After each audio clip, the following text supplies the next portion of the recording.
The Celtics made one of the most controversial moves it has ever made in its franchise's history. And that was trading away Jaylen Brown to the somehow division rival 76ers. I need to get my thoughts out here because I'm looking at that. And all I'm going to say is I'm very, very thankful that we won in 2020. Hi, YouTube again. Hello, hello. Make sure you guys check out my streams on twitch.tv/azlorelor. Hit the like button, subscribe. Obviously, there was a lot of talk regarding Jaylen Brown. And again, this happened last week. So it's been pretty much over a week since he has been traded. And as of right now, it is now official that he is traded to the Sixers. This trade changed a lot of the way I feel about the Celtics. And personally, for me, it's not a very good thing. Because at first glance, this trade was like out of nowhere. I don't think there was really much talks about Paul George potentially being in the return. And I don't believe there was also really much talk about the Sixers being involved. I don't know. I saw this tweet while I was laying down in my bed. I read it once, I read it twice, and I really just thought to myself, this is a real tweet? Hold on a second. I read the tweet again, and then I get an ad from one of my friends basically said, oh, hell no. And I'm like, wait a damn second. We traded Jaylen Brown to the division rival 76ers for Paul George? Are you fucking kidding me right now? That was like my first thought. And then eventually it became more thoughts in terms of like, what the hell is Brad Stevens doing? What is he doing over there? Obviously, from his press conference, it kind of made a couple more sense. It made more sense, but it's still just, we had to trade him to our division rival, bro. This fucking team, the Sixers of all teams, you couldn't bring him like West Coast or something. You couldn't even get him that. Honestly, to me, the way I saw it, because apparently there was also, rumors about how there was supposed to be another player in this package or even just another pick, but then Brad Stevens just settled on this freaking package, dude. Are you kidding me? Are you serious right now? It just did not help that this news came out the same day as this PlayStation stuff did, which you guys should check out on my other channel. RBM says, shit made no damn sense. This the Celtics version of the Luka trade, in my opinion. Now, a lot of people are probably saying, yeah, this is definitely worse than the Luka trade. I don't think so. It's definitely on the level of it. It just doesn't make any damn sense, dude. It does not make any damn sense. So my immediate thought was Jason Tatum, Jaylen Brown are no longer together. 9 seasons, 620 total games, 1 chip, 2 Eastern Conference titles, 5 Eastern Conference titles, appearances, 16 playoff wins, brother. Guys, chat, I'm gonna miss this duo so much, man. It really sucks that this had to happen and that the Jays are no longer going to be on the same team. To this minute, it still doesn't make a damn sense. But anyways, I don't even want to get into the picks part of this because we really did not even get the good picks in this trade.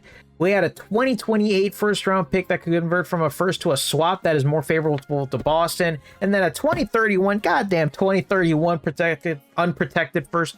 Whatever, man.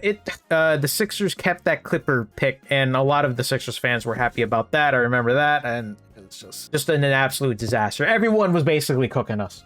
Everyone, you can name it. Everyone's team.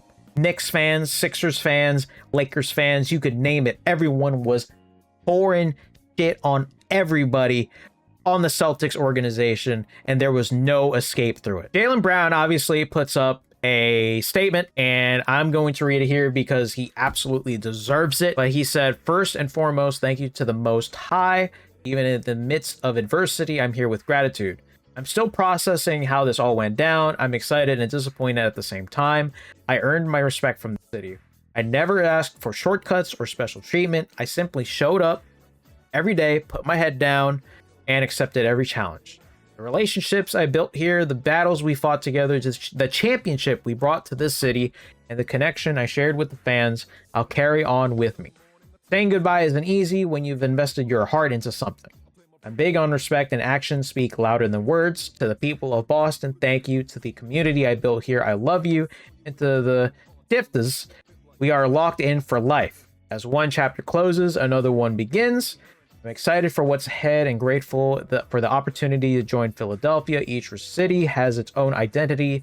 its own passion and its own expectation. I respect that, and I'm looking forward to earning that respect the only way I know how, through the work. This hurt me at first because it really kind of just became, oh shoot, he's really gonna be gone. And I think the thing that also really just kind of pissed me off is that I'm not gonna exactly play the sound just in case I get copyrighted, but Dom's basically alluded to the fact that the Celtics front office didn't think that putting Jaylen Brown and Jason Tatum on the same team, they wouldn't win together anymore. I just don't understand where that's coming from. I don't know. I have no idea. Jaylen Brown is like an amazing player. I just don't understand. No disrespect to Paul George, but from the moment he gets here, and again, it's official today now, but he's about to get hate just because he got traded here. And I hope the Celtics fans aren't like that. Please don't be like that. But when you compare Paul George to Jaylen Brown, it's just not the same, man. It's just not the same at all. By the way, this disgusts me. I can't believe this is a real tweet. After cooking this team's ass for so many years on the Celtics, he's now on this side. I can't believe it. Brad Stevens had his press conference yesterday, and he basically said how, quote, the path looked a little bit more challenging with 70% of our cap and such a high percentage of our usage tied into 2 players. He's basically saying, fuck the CBA. If you can't beat them, have them join you. Bro, it just doesn't help that he really got traded to the Sixers, and it's the team that we blew a 3-1 lead. It just does not help, man. It doesn't help at all. I'm heartbroken that this happened.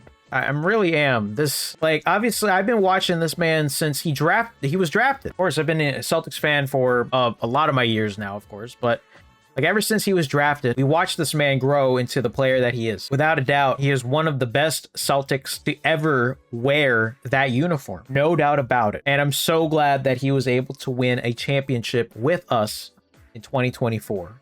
Because I feel like if we made this trade without a championship, it would look even worse. But thank God we did. What's worse is that PG is 1 hip injury away from retirement. That's the thing, though. Like, I'm nervous about Paul George and his capabilities with his injuries. Like, what happens if he gets injured again throughout most of the season? That's the issue here, though. A lot of people are already counting out Paul George will probably not play for most of the season just because of some injury. And that's the thing that sucks. But Brad Stevens isn't in his press conference yesterday. He basically said, well, we made this trade because we still felt like we were going to be competitive. I just feel like it's all about the money in regards to why this trade happened. The big thing that Brad Stevens and Bill, the owner, all of a sudden, which by the way, he does not, whatever. Optionality was a big word that kept being thrown around yesterday. It basically was like, yeah, we have the optionality in regards to what happens next year with Paul George's contract and blah, blah, blah. I still don't understand this trade. I still absolutely hate this trade.